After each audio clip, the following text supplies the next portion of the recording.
Denimo, da imate 60 000 evrov, ki bi jih radi zapravili za avtomobil, zapičili pa ste se naravnost v Audija Q5.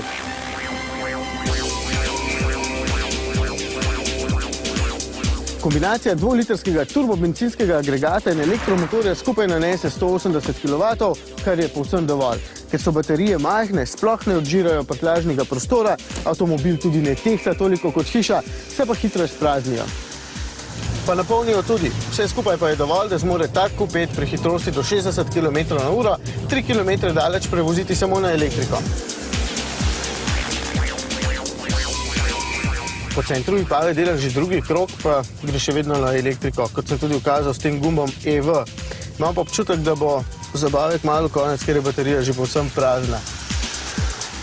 Tak hibrid je torej dobra alternativa dizlu, je dovolj živahen, porabi približno enako in ima le malenkost manj navora.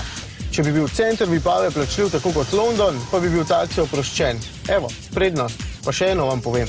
8-stopenjski samodejni menjalnik, ki je zakon. Audi Q5 bo našel svoje mesto med kupci, čeprav vas ne bo veliko.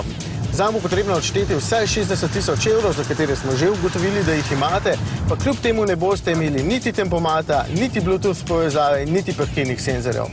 Temu pa se reče pretiravanje.